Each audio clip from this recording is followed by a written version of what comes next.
Assalamualaikum warahmatullahi wabarakatuh. Alhamdulillah. Wassalatu wassalamu ala rasulillah. Segala puji dan puja kehadirat Allah subhanahu wa ta'ala. Juga salawat dan taslim kepada Nabi besar Muhammad sallallahu alaihi wa ala alihi wa sahbihi wasallam. Satu lagi hari Allah subhanahu wa ta'ala berikan kepada kita umur di mana seharusnya setiap muslim dan muslimah memaksimalkan umur yang diberikan ini dengan terus sibukkan diri dengan amal-amal saleh serta juga beristighfar dan bertobat dari kesalahan-kesalahan kalaupun pernah terjadi, serta juga berusaha meningkatkan kualitas daripada ilmu yang dia miliki secara kuantitas juga, serta jenis-jenis ibadah yang memang dia wajib kerjakan dan disunnahkan juga dalam syariat Allah subhanahu wa ta'ala. Dan kita memohon kepada Allah subhanahu wa ta'ala di awal pertemuan kita ini agar Allah subhanahu wa ta'ala menerima seluruh amal saleh yang pernah kita kerjakan, yang sedang kita kerjakan, akan kita kerjakan sampai menjelang ajal datang nanti dengan pahala yang sempurna. Dan semoga Allah panjangkan umur kita di atas ketaatan kepadanya, kesempurnaan ilmu, kesempurnaan iman, dan kesempurnaan amal saleh. Serta juga diampuni segala dosa-dosa kita, kedua orang tua kita, bahkan muslimin dan muslimat, mukminin dan mukminat yang hidup dan juga yang sudah meninggal. Serta kita selalu doakan agar negara kita selalu terjaga persatuan, kesatuan, kemerdekaan, dan juga kenikmatan yang luar biasa yang Allah berikan dari kekayaan alam sampai menjelang hari kiamat nanti. Dan semoga Allah berikan petunjuk para pemimpin menjalankan tugas dengan baik, serta juga menjadikan kita masyarakat yang selalu gotong royong agar melakukan dan menjaga hal-hal yang terbaik yang bisa kita berikan buat negara kita, keamanan, ketentraman, persatuan dan kesatuan, sehingga juga negara kita terus maju dan menjadi contoh bagi negara yang lain. Serta kita selalu doakan saudara-saudara kita di Palestina yang sedang tertindas, dan di Syria, di Yaman, di Irak, dimanapun yang sedang tertindas, semoga Allah ikhlaskan niat mereka, terima para syuhada mereka, muliakan Islam di tangan mereka dan tangan kita semua, dan semoga Allah subhanahu wa ta'ala dengan kemahamurahannya memberikan kepada kita pahala bersama mereka, baik dengan doa kita, dengan harta kita, dan juga dengan jiwa kita bila Allah mudahkan. Dan semoga Allah satukan kita semua berkumpul di surga firdausnya tanpa hisab, sebagaimana ia satukan kita dalam majlis ilmu yang mulia ini. Allahumma amin. Seperti biasa teman-teman sekalian, di Kamis kita akan lanjutkan bedah buku kita 10 penyebab lapangnya hati. Karena kita sudah tahu hati itu adalah raja dari tubuh manusia, di mana setiap orang di antara kita pastinya teman-teman sekalian berharap agar tubuhnya sehat, ya. Kemudian juga selalu beraktivitas pada hal-hal yang positif, baik itu di pandangan Allah subhanahu wa ta'ala ataupun di mata manusia, ya. Dan tentu kita terus berprestasi. Nah, semua itu bermula daripada raja tubuh ini, yaitu hati manusia. Di saat hati itu lapang, hati itu tenang, ya, hati itu berada di posisi yang prima, maka secara otomatis anggota tubuh yang lain juga akan ikut. Tapi kapan hati itu gelisah, ya, gundah, kemudian bersedih dan dipenuhi dengan penyakit-penyakit hati dari iri, dengki, dan yang sejenisnya, maka secara otomatis anggota tubuh juga akan berpengaruh. Sesuai dengan sabda Nabi SAW, sesungguhnya dalam diri manusia, di tubuh manusia itu ada segumpal darah yang kalau dia baik maka akan baik seluruh tubuh, kalau dia buruk maka akan buruk seluruh tubuh. Itu adalah hati manusia. Nah, kita sedang membahas teman-teman sekalian bagaimana di saat seseorang muslim menghadapi masalah-masalah yang membuat hatinya gundah, gelisah, apa yang harus dia lakukan.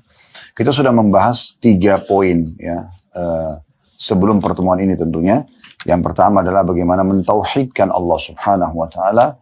Dia banja, mau mohon, ya, merengek sama Tuhannya Allah. Kalau dia sedang merasakan nikmat, maka dia memohon agar nikmat itu dipertahankan dan ditambah oleh Allah subhanahu wa ta'ala, dan boleh tamak dengan rahmat Allah. Serta kalau dia sedang menghadapi masalah, dia hanya memohon kepada Allah subhanahu wa ta'ala. Karena kalau dia sedang mendapatkan nikmat, yang ciptakan dia Allah, yang ciptakan juga nikmat itu Allah, yang bisa mempertahankan hanya Allah. Dan kalau dia sedang menghadapi satu musibah atau ujian, maka yang ciptakan dia Allah, yang ciptakan ujian itu Allah, yang bisa mengeluarkan dia dari masalah itu hanya Allah saja. Ini sudah panjang lebar kita jelaskan tentunya. Dan yang kedua, bagaimana kita berprasangka baik kepada Allah. Apapun takdir Allah subhanahu wa ta'ala, selalu kita berpikir positif. Kalau itulah yang terbaik yang sudah Allah berikan kepada kita, maka Allah akan memberikan sesuai dengan keyakinan kita.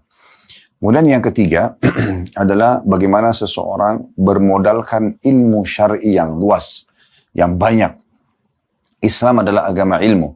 Tidak ada batasan dalam mempelajari ilmu agama dan selalu saja dianjurkan kita mengejar keutamaan majelis-majelis ilmu. Sehingga memang dalam keseharian seorang muslim dan muslimah adalah ilmu. Bagaimana dia sibuk dari majelis ilmu ke ilmu yang lain. Selalu merasa haus untuk mengetahui apa yang diperintahkan dan dicintai oleh Sang Pencipta Allah. Dan juga selalu meninggalkan apa yang dilarang oleh Allah SWT. Orang kalau punya ilmu agama yang cukup, maka dadanya akan lapang. Karena dia tahu bagaimana bermuamalah dengan apa yang sedang dia hadapi. Nikmat tadi dia bersyukur. Kalau ujian maka dia bersabar dan terus dia lebih manja kepada Tuhannya Allah SWT. Sekarang kita masuk yang keempat, hal yang melapangkan dada dari 10 penyebab lapangnya dada, yaitu berzikir dan juga berdoa kepada Allah Subhanahu wa taala. Subhanallah, teman-teman sekalian, banyak di antara muslimin tidak memahami masalah ini. Kalau betul-betul apa yang Allah firmankan dalam kitabnya, ala bizikrillahi tatma'innul qulub, bukankah dengan berzikir kepada Allah maka hati-hati itu akan merasa tentram. Banyak orang menganggap ya zikir itu kapan ada saja waktu. Dia tidak menjadikannya sebagai makanan ya buat ruhnya. Padahal sebenarnya sebagaimana Anda kalau lapar Anda segera mengejar makanan ya secara fisik ya, misalnya nasi, lauk pauk, kemudian Anda kalau haus Anda segera mencari minum supaya haus atau dahaga Anda hilang. Kalau Anda capek Anda segera mencari tempat tidur untuk istirahat misalnya. Kalau Anda sakit, Anda segera konsultasi dengan dokter untuk mendapatkan obat yang terbaik misalnya. Nah, teman-teman sekalian, ini semua ya boleh saja, bukan tidak boleh. Tetapi ada hal yang lebih besar daripada itu. Ya, yaitu bagaimana kita memberikan makanan ruh kita. Berapa banyak orang, teman-teman sekalian, jasadnya sehat, tapi ruhnya rusak, sakit. Tidak pernah diberikan makanan. Nah, makanan ruh itu adalah keimanan. Ya. Kemudian berzikir kepada Allah Subhanahu wa taala, membaca Al-Qur'an. Ini semua untuk ruh kita. Berapa banyak orang yang fisiknya mungkin ya kecil, mungkin tidak berotot, tetapi ruhnya sangat besar. Anda pernah dengar mungkin nama seorang sahabat namanya Julaibib radhiyallahu anhu. Julaibib orang yang badannya sangat kecil, wajahnya jelek. Disebutkan dalam riwayat seperti itu. Tetapi subhanallah karena ruhnya kuat, sehat, ya, selalu diisi dengan keimanan, ilmu agama, ya, berzikir, ibadah-ibadah secara umum. Maka akhirnya dia berhasil ditemukan mati syahid di salah satu peperangan dengan di sekitarnya terbunuh di tangan dia 6 atau 7 orang-orang musyrik. Sampai Nabi SAW menggendongnya sambil mengatakan, sesungguhnya saksikan ya Allah dia bagian dari aku dan aku bagian dari dia. Ada juga orang yang badannya sangat besar, kekar, tapi karena kosong secara keimanan, maka lemah ruhnya. Orang seperti ini lemah. Tidak akan mudah untuk melalui masalah-masalah yang mereka hadapi. Ya. Teman-teman kita sekarang di Gaza memperlihatkan kepada kita bagaimana kalau ruh itu sehat, maka luar biasa. Sebesar apapun tantangan yang datang dalam hidupnya, bisa dilalui. Dengan sangat tenang, mayoritas mereka, tidak semua. Ada di antara mereka juga memang mungkin yang lemah iman. Tapi mayoritasnya, kita temukan masih bisa tersenyum di sebelah puing-puing rumah, masjid, ya, kantor, toko mereka. Masih bisa tersenyum dan mengatakan Alhamdulillah di depan jenazah orang-orang yang mereka cintai. Masih bisa tersenyum di saat mereka hanya bisa makan rumput-rumput. Bekas-bekas makanan. Meminum air yang didapatkan netes dari saluran-saluran yang tidak jelas bersih atau tidak. Mereka tidak usah bicara hal-hal yang besar seperti bisa tidur, bisa mandi. Nggak bisa buat apa-apa. Kematian di depan mata. Itu pun setiap saat bisa diserang dan dibantai oleh para penjajah yang semoga Allah ya, binasakan mereka dan selamatkan kaum muslimin dari kejahatan mereka. Tapi karena ruh mereka sangat kuat. Mereka selalu berzikir, membaca Al-Quran. Mereka yakin dengan keimanan dalam hatinya, maka ruhnya sangat kuat, kekar sekali. Ya, kalau bisa dikeluarkan ruh tersebut lalu diperlihatkan bagaimana ototnya, bagaimana kokohnya dia, maka pasti orang akan merasa cemburu. Walaupun jasadnya mungkin secara manusia ini kecil. Tapi subhanallah ruh mereka sangat kuat. Nah itu, berapa banyak orang yang jasadnya kuat, jabatannya tinggi, tapi begitu ditimpa dengan sedikit musibah kecil, maka sudah cukup membuat dia kalang kabut dan tidak tahu harus melakukan perbuatan apa. Bahkan sampai pada tingkat mereka ada yang bunuh diri, ya, atau melakukan perbuatan-perbuatan dosa yang lebih besar lagi seperti mabuk-mabukan, ya, kemudian berzina dan segala macam yang membuat mereka makin jauh dari Allah Subhanahu wa taala. Teman-teman sekalian, zikir adalah makanan ruh yang dibutuhkan sekali. Jadi Anda harus merasa dia lebih Anda butuhkan daripada makanan di saat lapar, minuman di saat haus. Begitu juga dengan doa. Doa ini subhanallah alat, ya, perangkat yang Allah subhanahu wa ta'ala siapkan agar Anda langsung bermunajat dengan sang raja yang sebenarnya, sang pencipta alam semesta ini, zat yang maha kaya, yang maha kuasa, ya. Dan Allah subhanahu wa ta'ala tidak meminta Anda, ya, untuk melalui sekretaris khusus, tanda kutip di sini. Anda tinggal menghadap kiblat, memuji Allah, walaupun dengan sederhana Anda mengatakan Alhamdulillah, Anda membacakan salawat kepada manusia terbaik, Nabi Muhammad SAW, kemudian Anda sampaikan hajat Anda. Maka sudah cukup. Ya. Dan ini Allah SWT kekalkan dalam Al-Quran. Wa idha sa'alaka ibadi anni fa inni qarib. Hai Muhammad, kalau ditanyakan kepadamu oleh hamba-hambaku tentang aku, katakan aku sangat dekat. Ujibu da'watad da'i dada'an. Aku akan terus menjawab permintaan orang-orang yang meminta kepadaku. Falyastajibuli wal yu'minu bi. Oleh karena itu mereka mohonlah kepadaku, lalu mereka beriman kepadaku. La'allahum yarshudun, semoga mereka mendapatkan petunjuk. Dan Nabi Muhammad SAW sudah mengatakan tidak ada seorang muslim di muka bumi yang berdoa kecuali Allah terima. Hanya saja melalui salah dari 3 tahapan. Bisa diberikan langsung di saat itu, atau Allah hilangkan keburukan yang akan menimpa dia, ya, atau Allah akan simpankan yang dia panen dalam bentuk pahala pada hari kiamat. Cuma memang yang perlu digarisbawahi, jawaban doa yang Allah berikan sesuai dengan sistem atau sunnatullah yang Allah sudah ciptakan. Anda kalau lapar, Anda mengatakan, ya Allah hilangkan lapar saya. Tidak spontan laparnya hilang, tapi Allah mudahkan kita dengan sistem yang sudah Allah buat, hilangkan lapar oleh proses makan. Anda akan mendapatkan makanan, Anda akan bisa mengunyahnya, menelan melalui tenggorokan Anda, lalu dikelola dengan usus Anda, kemudian barulah lapar itu hilang. Anda capek, Anda mengatakan, ya Allah, hamba letih sekali, capek. Maka Allah buat Anda mengantuk, Anda bisa tidur beberapa jam, lalu kemudian Anda segar kembali. Apa saja, ya. Anda sakit misalnya, Anda mengatakan, ya Allah, hambamu sakit, sembuhkanlah. Allah nggak lemparkan obat dari langit. Tapi Allah mudahkan kita bertemu dengan dokter atau obat yang tepat, kemudian kita bisa sembuh. Setelah tentu melalui prosesnya, yaitu beberapa saat mengkonsumsi obat tersebut misalnya, baru Allah SWT berikan. Nah, seperti itu kurang lebih gambarannya. Maka ini 2 hal yang luar biasa. Sebenarnya kalau dibahas zikir sendiri saja sudah luar biasa panjang bahasannya. Begitu juga kalau orang bahas doa juga panjang bahasannya. Ya, tapi penulis ini menyatukan keduanya, berzikir dan berdoa kepada Allah Subhanahu wa Ta'ala. Kita coba bacakan apa yang ditulis oleh penulis pada saat menjelaskan perkara yang keempat yang melapangkan darah dari 10 perkara di bahasan bukunya di halaman 17 bagian pegang bukunya, ya. Kata penulis di sini, wahai orang yang sempit dadanya dan keruh urusannya, angkatlah telapak tangan ketundukan kepada kekasih Anda. Sampaikan keluhan dan kesedihan Anda kepadanya. N-nya besar kata ganti Allah. Dan alirkan air mata di hadapannya. Ketahuilah, semoga Allah Azza wa Jal memelihara Anda, bahwa Allah Azza wa Jal lebih sayang kepada Anda daripada kasih sayang ayah, ibu, sahabat karib, dan anak-anak Anda kepada Anda. Terdapat beberapa jenis zikir mengenai hal tersebut di antaranya. Jadi di sini disebutkan beberapa jenis zikir dan juga sekaligus bisa dikatakan sebagian juga nanti akan disebutkan doa yang akan mengeluarkan Anda dari permasalahan Anda. Namun sebelum kita masuk panjang lebar teman-teman sekalian di contoh-contoh yang penulis sebutkan tentang zikir-zikir yang kalau Anda baca, maka Allah Azza wa Jalla akan menjadikannya penyebab masalah Anda selesai. Kita akan coba mengingatkan kembali tentang kedudukan zikir dan doa ini tentunya, ya. Supaya kita lebih termotivasi nanti lagi untuk mengaplikasikannya. Karena kalau kita langsung saja masuk, ini Bapak Ibu sekalian, zikir ini dibacalah, dihafallah. Mungkin dari 10, 100, 1000, 1 juta orang yang mendengarkan, mungkin yang mengikuti dan mengamalkan hanya segelintir saja. Karena mereka belum menanamkan dalam diri mereka keutamaan mengerjakan amal tersebut. Oleh karena itu kita akan menyebutkan tentang keutamaan berzikir dan berdoa.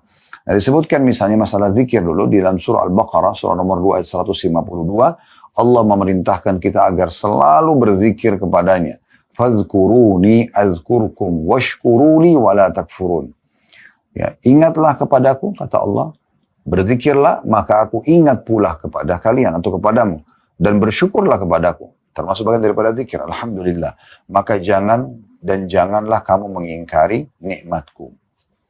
Kemudian juga dalam surah Al-Ahzab, Allah tidak perintahkan kita untuk berzikir saja, tapi berzikir yang banyak. Merasa memang butuh dengan zikir itu. Walaupun lagi sedang tidak ada masalah ya. Tetap kita berusaha berzikir. Istighfar. La hawla wa la quwata illa billah. Subhanallah walhamdulillah wa la ilaha illallah. Allahu akbar. Allahumma salli ala Muhammadin wa ala ali Muhammad. Misalnya. Kita berzikir. La hawla wa la quwata illa billah. Misalnya subhanallah wa bihamdi subhanallahil azim. Banyak sekali zikir-zikir la ilaha illallah dengan segala jenisnya, ada la ilaha illallah saja, ada la ilaha illallah wahdahu la syarikalah lahul mulku wa lahul hamdu wa huwa ala kulli syai'in qadir. La ilaha illallah wahdahu la syarikalah lahul mulku wa lahul hamdu yuhyi wa yumiit wa huwa ala kulli syai'in qadir. Banyak, ada juga la ilaha illallah wahdahu la syarikalah lahul mulku wa lahul hamdu biyadil khair wa huwa ala kulli syai'in qadir. Dengan segala macam jenisnya, semua itu teman-teman dilakukan di saat kita sedang lapang dan sedang sempit. Kalau lapang akan menambah derajat kita di surga dan juga menambah pahala kita. Dan juga karena Allah perintahkan dalam dalil tadi sudah kita bacakan Al-Baqarah 152. Sekarang kita akan bacakan juga surah Al-Ahzab insyaAllah surah nomor 33 ayat 41. Tentang perintah Allah untuk berzikir. Ya. Anda baca dan di saat Anda sedang sempit maka dia akan menjadi solusi dari permasalahan Anda. Allah berfirman, Ya ayyuhalladzina amanu dzkurullaha dzikran katsira. Wahai orang-orang beriman berzikirlah kepada Allah dengan zikir yang banyak. Banyak. Kalau Anda cuma mengandalkan zikir habis sholat saja, itu bagian kecil daripada zikir yang harusnya Anda amalkan dalam keseharian. Ya, sebagian salaf bahkan ada yang beristighfar dalam sehari sampai 1000 kali misalnya. Ya, kita kan ulang-ulanginya ya. Sekali berzikir bisa sampai 100 kali. Sebagaimana para sahabat mengatakan, kami menghitung Nabi SAW dalam satu majelis ya. Mengatakan, Rabbighfirli wa tub alayya. Wahai Tuhanku maafkanlah aku dan terima taubatku. Itu dalam satu majelis sampai 100 kali. Berarti majelis yang lain mungkin beliau akan membaca lagi. Jadi zikir yang sangat banyak. Kemudian juga di dalam firman Allah Subhanahu wa taala yang lain Al-Ahzab juga masih sama di ayat 35-nya وَالذَّاكِرِينَ اللَّهَ كَثِيرًا وَالذَّاكِرَاتِ أَعَدَّ اللَّهُ لَهُمْ مَغْفِرَةً وَأَجْرًا عَظِيمًا. Laki-laki dan perempuan yang banyak berzikir, mengingat Allah dan juga menyebut-nyebut nama Allah, maka Allah telah menyediakan untuk mereka ampunan dan pahala yang besar. Pahala yang besar. Ya. Kemudian dalam surah Al-A'raf, ayat surah nomor 7 ayat 205, yang berbunyi, وَاذْكُرْ رَبَّكَ فِي نَفْسِكَ تَضَرُّعًا وَخِيفَةً وَدُونَ الْجَهْرِ مِنَ الْقَوْلِ بِالْغُدُوِّ وَالْآصَالِ وَلَا تَكُنْ مِنَ الْغَافِلِينَ. Dan sebutlah nama Rabbmu dalam hatimu dengan merendahkan diri dan rasa takut, dan dengan tidak mengeraskan suara, teriak-teriak maksudnya ya. Di waktu pagi dan petang, dan janganlah kamu termasuk orang-orang yang lalai. Termasuk orang-orang yang lalai. Begitu juga dengan sabda Nabi SAW di dalam hadis yang diriwayatkan oleh Bukhari, di jilid 11 halaman 208, kata Nabi SAW, Mathalul ladhi yadhkuru rabba wal ladhi la yadhkuru rabba mathalul hayyi wal mayyit. Perumpamaan dan perbedaan antara orang yang berzikir kepada Tuhannya dan orang yang tidak berzikir seperti orang mati dan orang hidup. Ya. Seperti orang hidup dan orang mati. Orang yang berzikir seperti orang hidup dan orang yang tidak berzikir seperti orang yang mati. Anda bisa bedakan antara orang yang hidup duduk di satu sisi sebelahnya diletakkan jenazah. Akan sangat berbeda. Ini bisa melihat, ini bisa mendengar, ini bisa beraktivitas, bisa bersuara, masih bisa menambah amalnya, masih bisa beristighfar terus. Ini sudah tidak bisa sama sekali. Nah, sampai diberikan perumpamaan seperti itu. Seperti orang hidup dan orang mati kalau orang yang berzikir dengan tidak berzikir. Jadi sebenarnya makna hadis ini teman-teman sekalian, hadis Bukhari yang sahih ini, kalau ada orang yang hidupnya tidak ada zikir kepada Allah SWT atau sedikit sekali zikirnya, seperti orang yang mati. Ya. Seperti percuma dia hidup. Dia tidak mengingat Tuhannya Allah Subhanahu wa ta'ala. Dalam sebuah hadis yang lain, diriwayatkan Imam Muslim, مثل البيت الذي يذكر الله فيه والبيت الذي لا يذكر الله فيه مثل الحي والميت. Perumpamaan rumah yang di dalamnya ada zikir kepada Allah dan rumah yang tidak ada zikir di dalamnya kepada Allah, perumpamaan seperti orang hidup dan juga orang yang sudah meninggal. Jadi di sini bukan hanya sekedar dia lagi duduk saja di musallahnya, tapi di rumahnya juga dia berzikir, di kendaraannya juga dia berzikir. Ya. Kemudian dalam hadis yang lain juga, hadis yang diriwayatkan oleh Tirmidzi di jilid 5 halaman 459 dan di Ibnu Majah juga di jilid 2 halaman 1245 dan yang disahihkan oleh Syekh Albani di mana Nabi SAW bersabda, Ala unabbi'ukum bi khairi amalikum. Mau enggak aku tunjukkan kepada kalian amal kalian yang paling baik? wa azkaha 'inda malikikum, dan paling suci di sisi Tuhan kalian. Maksudnya paling maksimal pahala yang bisa kalian dapatkan. Wa arfa'iha fi darajatikum, dan yang paling cepat melejitkan derajat kalian di surga. Wa khairi lakum min infaqid dhabi wal wariq, dan lebih baik bahkan pahalanya daripada kalian menginfakkan emas dan juga uang-uang kertas. Wa khairi lakum min an talqaw aduwakum fatadribu anaqahum wa yadribu anaqakum, bahkan lebih baik lagi daripada kalian bertemu dengan musuh kalian lalu kalian menebas leher mereka, membunuh orang-orang lawan musuh-musuh agama di medan perang, atau kalian dibunuh sehingga kalian mati syahid. Maka para sahabat mengatakan, qalu bala, siapa yang nggak mau? Ditunjukkan amalan ini paling baik di antara semua amalan, yang paling baik. Kemudian paling suci di sisi Tuhan Allah Subhanahu wa taala, paling cepat mengangkat derajat, dan lebih baik daripada berinfak dengan emas dan juga uang-uang kertas, lebih baik bahkan daripada perang jihad, membunuh musuh atau kita dibunuh. Maka sahabat langsung merespon, bala, tentu ya Rasulullah. Kata Nabi SAW, zikrullahi ta'ala, mengingat Allah yang maha mulia. Gitu. Jadi luar biasa kedudukan zikir itu. Kemudian juga dalam hadis yang lain riwayat Bukhari jilid 8 halaman 171 dan Imam Muslim jilid 4 halaman 2061, di mana Rasulullah SAW bersabda, yaqulullahu ta'ala, Allah yang maha tinggi berfirman, ana inda dhanni abdi bi, saya sesuai dengan prasangka hambaku, wa ana ma'ahu idza dzakarani, dan aku selalu bersamanya kalau dia mengingatku, berzikir kepadaku. Fa in dzakarani fi nafsi dzakartu fi nafsi, kalau dia mengingat aku di dirinya, maka aku akan ingat juga dia di diriku. Wa in dzakarani fi mala'in dzakartu fi mala'in khairi minhum, kalau dia menyebutku tetap berzikir walaupun di depan orang umum, maka aku akan juga menyebut-nyebutnya di kelompok yang lebih baik daripada mereka, maksudnya dari kalangan malaikat, lebih baik daripada manusia. Wa in taqarraba ilai shibran taqarrabtu ilaihi dhira'an, kalau dia berusaha mendekatkan diri kepadaku sejengkal saja, maka aku akan dekatkan diri kepadanya satu hasta. Wa in taqarraba ilaihi dhira'an taqarrabtu ilaihi ba'an, dan kalau dia mendekatkan kepadaku diri satu hasta, aku akan dekatkan diri kepadanya satu depah. Wa in atani yamshi ataitu harwala, dan jika dia datang kepadaku dengan berjalan, maka aku akan datang kepadanya sambil berjalan cepat. Maknanya, kalau orang berzikir kepada Allah, selalu mengingat Tuhannya, ini pahalanya sangat besar, cepat mengangkat derajat, ya, lebih baik daripada semua jenis ibadah termasuk jihad, sedekah. Dan juga teman-teman sekalian, dia akan membuat kita sangat dekat dengan Allah Subhanahu wa taala. Di dalam hadis yang lain, Abdullah bin Busr radhiyallahu anhu mengatakan, ada seorang laki-laki pernah berkata kepada Nabi SAW, ya Rasulullah, sesungguhnya syariat Islam telah banyak bagiku. Aku tidak tahu harus mengerjakan bagaimana semuanya ini. Sudah banyak. Oleh karena itu beritahukan aku sesuatu yang aku bisa pegang teguh. Di antara semua itu aku selalu menjaganya, rutin. Tentu itu selain yang wajib-wajib ya. Kayak sholat itu tidak dibahas lagi. Tetapi amalan-amalan tambahan. Maka kata Nabi SAW, la yazalu lisanu karatba min dzikrillah. Hendaklah lidahmu selalu basah dengan berzikir atau mengingat Allah Subhanahu wa ta'ala. Hadis riwayat Tirmidzi, jilid 5 halaman 458. Ini luar biasa, ya. Bagaimana kita bisa tahu atau kita melihat ya keutamaan zikir, dan tentu kalau kita ingin bahas ini tentang keutamaan zikir luar biasa banyaknya, ya, luar biasa banyaknya. Dan tentu saja teman-teman sekalian, orang yang membaca Al-Quran masuk dalam berzikir kepada Allah Subhanahu wa taala, membaca kitabullah termasuk bagian daripada zikir. Dan Nabi SAW mengingatkan, bahkan mengancam ya, kalau ada orang-orang yang tidak sibuk dengan zikir ini. Sebagaimana dalam sabda beliau, man qa'ada maq'adan lam yadhkurillaha fihi, kanat alaihi minallahi tira. Siapa yang duduk di satu tempat lalu tidak berzikir kepada Allah, maka pastikan dia akan mendapatkan sesuatu yang membuat dia menyesal dari sisi Allah. Artinya bisa saja Allah hukum. وَمَنِ اتَّجَعَ مَدْجَعًا لَا يَذْكُرُ اللَّهَ فِيهِ كَانَتْ عَلَيْهِ مِنَ اللَّهِ تِيرًا. Dan barang siapa yang tidur atau berbaring di sebuah tempat tidur, kemudian tidak berzikir kepada Allah, maka juga sama, dia akan menjadi kekurangan dan penyesalan atasnya dari Allah nantinya. Ya.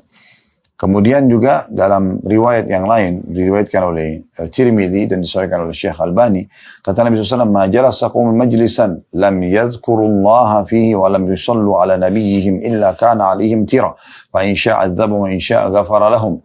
Tidaklah satu kaum duduk di satu majlis di mana mereka tidak berzikir atau mengingat dan menyebut-nyebut Allah di dalamnya dan tidak membaca salawat para nabi mereka kecuali akan menjadi kekurangan atau penyesalan atas mereka. Jika Allah menghendaki maka Dia akan menyiksa mereka dan jika Allah menghendaki maka Allah akan mengampuni mereka. Ya. Dalam riwayat yang lain, riwayat ini sangat tegas ya, diriwayatkan Abu Daud dan Ahmad dan yang disahihkan oleh Syekh Albani juga. Kata Nabi SAW, "Ma min qaumin yakumuna min majlisin la yadhkuruna Allah fihi illa qamu an mithli jifani himar wa kana lahum hasra." Tidak ada satu kaum berdiri atau bubar dari satu majlis di mana mereka tidak berzikir atau mengingat dan menyebut-nyebut Allah di dalamnya kecuali mereka berdiri laksana berdiri dari bangkai seekor keledai yang hal itu menjadi penyesalan bagi mereka nanti pada hari kiamat. Ya. Sementara doa ini maksudnya dalam karena orang kalau doa baca Quran masuk dalam umumnya zikir ya. Tetapi kita bisa lihat bagaimana kedua ini digabungkan mulai dari mau tidur sampai kita tidur lagi semua diikuti dengan doa. Ada doa mau tidur, ada doa terkaget pada saat tidur, ya terkaget malam kita baca doa, ada doa bangun tidur, ada doa masuk kamar mandi, ada doa mau berwudu, ada doa keluar dari kamar mandi, ada doa pada saat menuju keluar rumah, ke masjid atau ke pekerjaan, ada doa pada saat melihat ada orang yang diuji oleh Allah di jalanan dengan penyakit misalnya atau hal-hal yang kita tidak senangi, boleh kita berdoa agar kita diselamatkan dari hal tersebut. Kalau kita dengarkan tentang surga atau nikmat, kita meminta agar Allah berikan. Kalau kita mendengarkan tentang siksaan, kita berlindung kepada Allah Subhanahu wa taala ya. Kemudian ada banyak sekali doa makan, doa habis makan ya. Dan banyak ulama menyusun bab zikir dan doa ini sampai menyusun ratusan jenis doa yang bisa kita amalkan tentunya. Yang penting teman-teman sekalian harus difahami baik-baik bagaimana kita ikhlas dalam mengamalkan semua ini dan memang betul-betul kita niat ingin mendekatkan diri kepada Allah Subhanahu wa taala dengan zikir dan doa ini sehingga betul-betul nanti dia bisa bermakna. Salah satu ciri orang yang seperti apa yang kami sampaikan tadi, dia ikhlas, dia tulus, maka kita akan temukan orang itu sangat menikmati zikirnya dan doanya. Dengan sangat tenang dia berzikir. Astagfirullah, astagfirullah, astagfirullah. La hawla wa la quwata illa billah. Subhanallah, walhamdulillah, wa la ilaha illallah, Allahu Akbar. Dia terus menikmati dengan menggerakkan jarinya, menghitung. Ya. Ini semua adalah orang yang betul-betul menikmati. Kalau orang yang berzikir buru-buru, ya, maka itu mungkin bisa dicurigai tanda kutip kalau orang ini terganggu keikhlasannya. Apalagi kalau orang sama sekali tidak berzikir, tentunya itu sudah jauh dari Allah Subhanahu wa taala. Begitu juga dengan doa teman-teman sekalian. Jangan berdoa di saat kita sedang sempit saja, lagi sakit, lagi terlalu utang, baru sibuk berdoa. Setelah itu Allah berikan jalan keluar, Allah kabulkan, jauh dari doa. Subhanallah. Anda mau dimudahkan urusan Anda di saat Anda sedang butuh, maka dengarkan hadis Nabi SAW, kenalilah Tuhanmu di saat kamu sedang lapang, maka Dia akan mengenalimu di saat kamu sedang sedih. Ya. Jadi betul-betul nanti kalau kita butuh di saat kita sedang sedih, Allah Subhanahu Wa Taala akan berikan kepada kita karena di saat lapang kita selalu mendekatkan diri kepadanya. Baik, kita kembali ke buku kita, teman-teman sekalian. Penulis setelah mengingatkan tadi apa yang kita sudah bacakan ya. Saya ulangi kembali supaya lebih jelas satu paragraf ini. Wahai orang yang sempit dadanya dan keruh urusannya, angkatlah telapak tangan ketundukan kepada kekasih Anda. Sampaikan keluhan dan kesedihan Anda kepadanya, yang besar Allah. Dan alirkan air mata Anda di hadapannya. Ketahuilah semoga Allah Azza wa Jal memelihara Anda, bahwa Allah Azza wa Jal lebih sayang kepada Anda daripada kasih sayang ayah, ibu, sahabat karib, dan anak-anak Anda kepada Anda. Artinya, kalau Anda yakin Anda punya masalah, Anda bisa curhat ya dengan orang-orang terdekat dan Anda mendapatkan solusi, maka Allah lebih tepat untuk itu. Karena kalau kita sedang hadapi masalah, sebagaimana tadi sudah kami jelaskan, maka yang ciptakan Anda Allah, yang ciptakan masalah itu Allah, ini yang bisa memberikan jalan keluar hanya Allah Azza wa Jal. Jadi beruntunglah orang yang faham masalah ini. Dan bagaimana Nabi SAW selalu mengingatkan ya kita semuanya agar kembali kepada Allah. Bahkan beliau mengatakan kalau kalian memohon kepada Allah, mohonlah walaupun sampai tali sendal kalian putus misalnya, maka mohon kepada Allah. Manja dan merengek kepada Allah Subhanahu wa Ta'ala. Dan Allah mencintai hamba-hambanya yang suka berzikir dan berdoa kepadanya.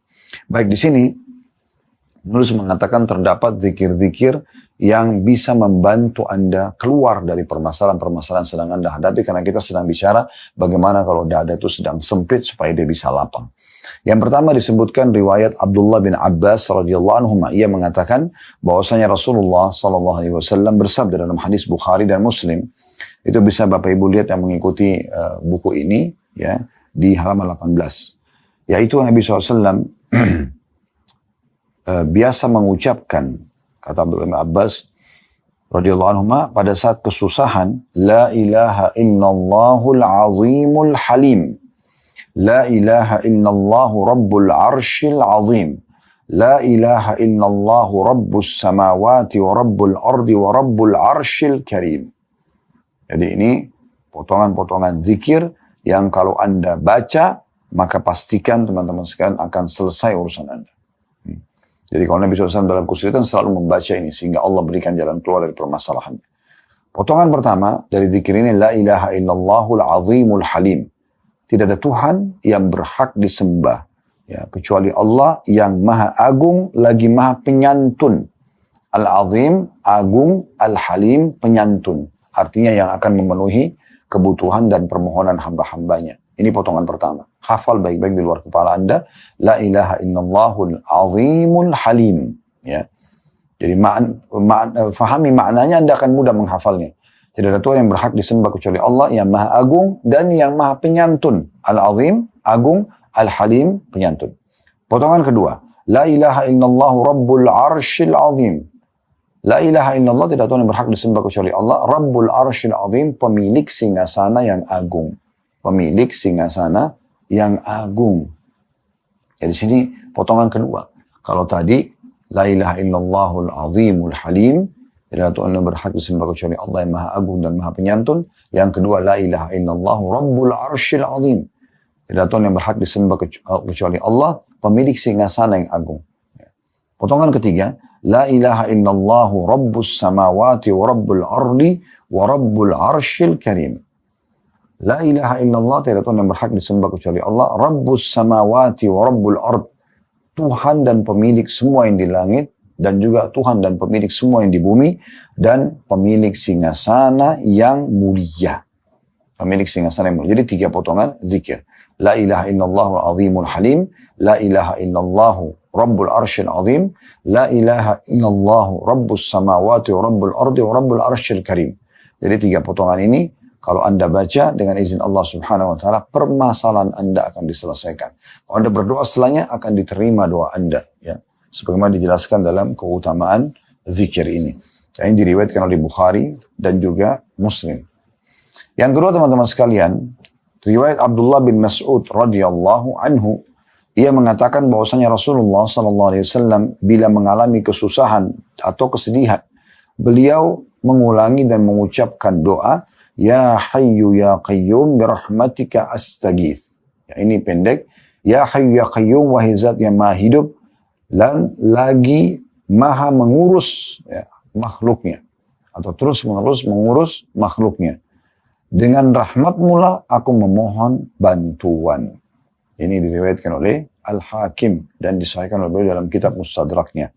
Ya Hayyu Ya Qayyum birahmatika astaghith.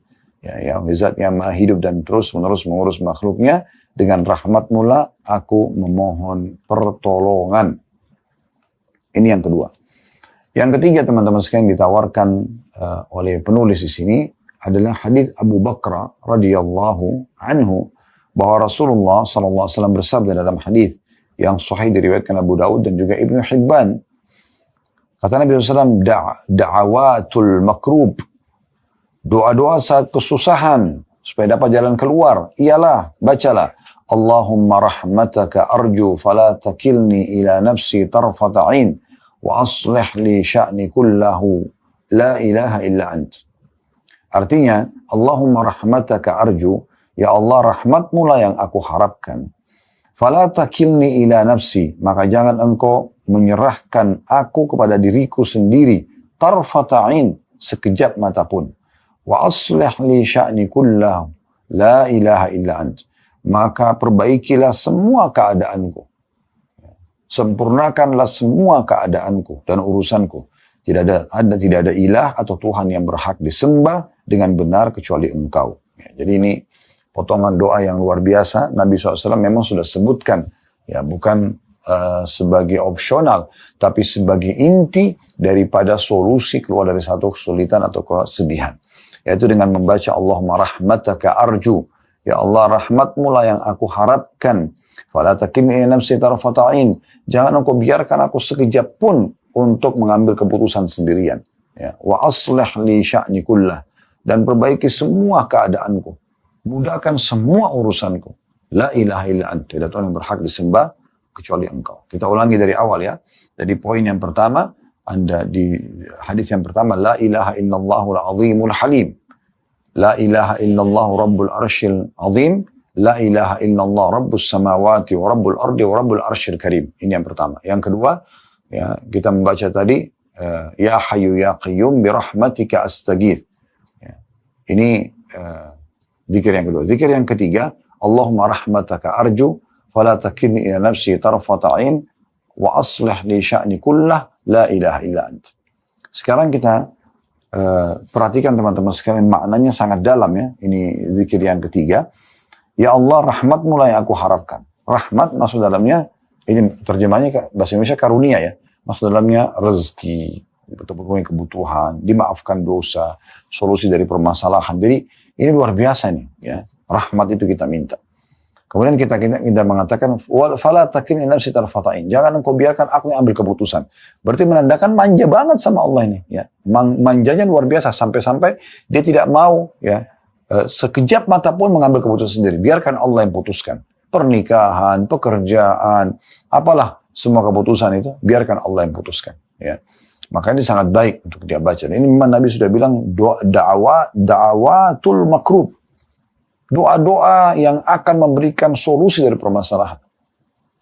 Lalu kita bilang, wa aslih li sya'ni kullah. Oleh karena itu, perbaiki semua urusanku. Semuanya. Tidak ada terkecuali. Apapun. Kecil sampai besar, semuanya yang kau ambil alih ya Allah. La ilaha illa anta. Tidak Tuhan yang berhak disembah, kecuali Engkau. Baik, selanjutnya, zikir yang keempat, hadits Abdullah bin Mas'ud radhiyallahu anhu, ia mengatakan, bahwasanya Nabi SAW bersabda, tidaklah seorang hamba tertimpa kesusahan atau kesedihan. Lalu dia mengucapkan, Allahumma inni abduka. Ya Allah, sungguhnya aku adalah hambamu. Wabnu abdika. Dan anak dari hamba laki-laki. Maksudnya anak daripada ayahku. Wabnu amatika. Dan anak dari hamba perempuan. Maksudnya ibu kita. Nasiyati biyadik. Ubun-ubunku di tanganmu. Ma'adin fiyya hukmuk. Berlaku keputusanmu padaku. Adlun fiyya qada'uk. Adil hasil keputusanmu kepadaku. As'aluka bikulli ismin huwalak. Aku minta dengan nama-nama semua yang kau miliki. Sammaita bihi nafsak. Engkau menamakan itu dirimu. Au anzaltahu fi kitabik. Atau engkau turunkan dalam kitabmu. Au allamtahu ahadan min khalqik. Atau engkau mengajarkan kepada salah satu dari hamba-hambamu. Au ista'tharta bihi fi ilmil ghaibi indak. Atau engkau menyimpannya di ilmu ghaib di sisimu. Antaj'ala al-Qur'ana rabi'a qalbi wa nura sadri wa jala'a huzni wa dhahaba hammi. Agar engkau menjadikan ya Allah Al-Quran sebagai bunga hatiku, cahaya dadaku, penghilang kesedihanku, dan penyebab atau pelenyap kesusahanku. Kalau orang baca ini kata Nabi SAW, illa adhaballahu azza wa jal hammahu wa abdalahu makana huznihi faraha.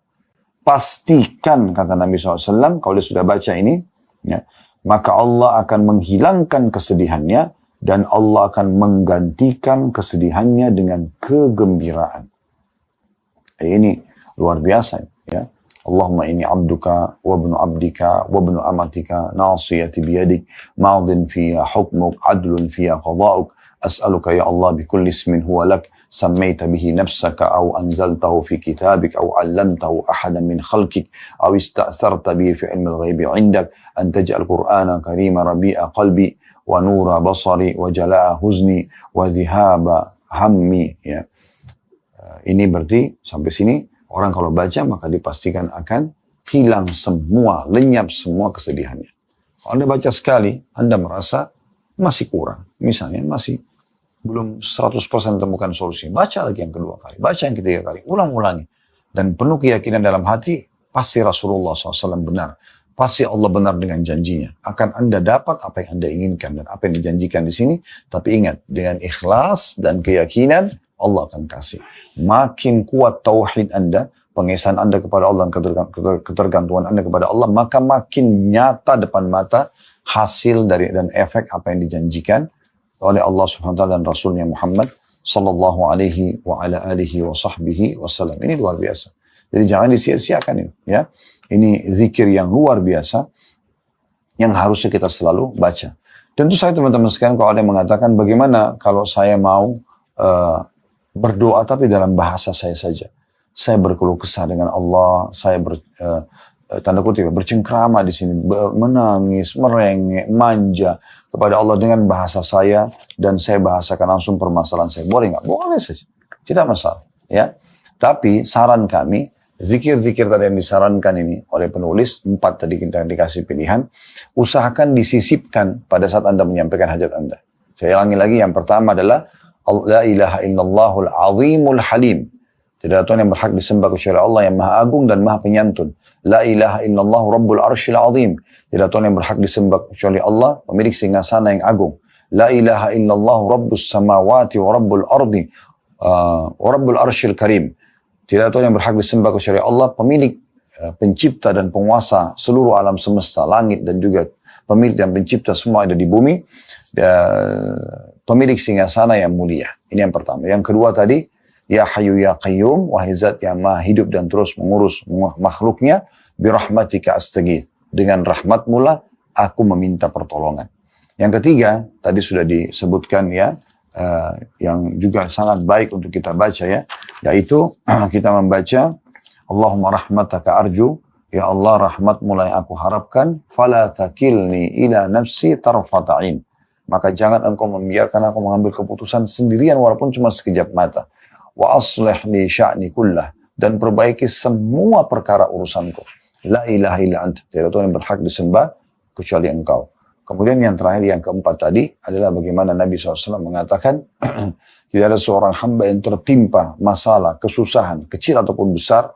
Nah, kemudian dia membaca Allahumma inni abduka, ya Allah aku adalah hambamu, wabnu abdika, anak dari hamba laki-laki maksudnya ayahku, wabnu amatika, dan anak dari hamba perempuan maksudnya ibu kita, nasiyati biyadik, ubun-ubunku di tanganmu, maudin fiyya hukmu, berjalan kepadaku takdirmu atau keputusanmu, adlun fiyya qada'uk, sangat adil keputusanmu kepadaku. Kemudian kita mengatakan as'aluka bikulli ismin huwalak, aku mohon kepadamu dengan atas namamu yang semua kau miliki, samaita bihi nafsak, engkau telah menamakan dirimu dengan nama-nama itu, au anzaltahu fi kitabik, atau engkau turunkan dalam kitabmu, au 'allamtahu ahada min khalqik, atau engkau mengajarkannya kepada salah dari hamba-hambamu, au ista'tharta bi fi ilmil ghaibi 'indak, atau engkau menyimpan di sisimu ya, di ilmu ghaib ya, antaj'al qur'ana karima rabi'a qalbi, agar engkau menjadikan Quran yang mulia sebagai bunga hatiku atau hiasan dalam hatiku, wa nura sadri, dan cahaya dadaku, wa jala'a huzni wa dhahaba hammi, dan semoga juga bisa menghilangkan kesedihanku dan juga menghilangkan atau menyelapkan kesedihanku, kesumpekanku ya. Maka kata Nabi SAW, pasti Allah akan ganti kesedihannya menjadi kesenangan. Jadi ini bentuk-bentuk zikir yang luar biasa yang harusnya sudah di luar kepala, dihafal oleh setiap muslim, dan dia selalu mengucapkan agar mendapatkan solusi dari permasalahannya. Sebagai penutup, kata penulis ini, dan zikir-zikir lainnya yang disinyalir dalam bab ini dan yang juga semisalnya. Maksudnya beliau berkata, ada zikir-zikir yang tidak disebutkan di sini. Tetapi dia sebenarnya masuk juga, ya, kalau Anda menemukan misalnya dalam satu buku ada riwayat-riwayat lain, maka itu juga bisa masuk dalamnya. Seperti misalnya sabda Nabi SAW, siapa yang melazimi istighfar, selalu mengucapkan istighfar, maka Allah akan jadikan dari setiap permasalahan dan kesedihannya jalan keluar, dan Allah berikan rezeki dari tempat tidak disangka-sangka. Kan gitu ada ya contohnya.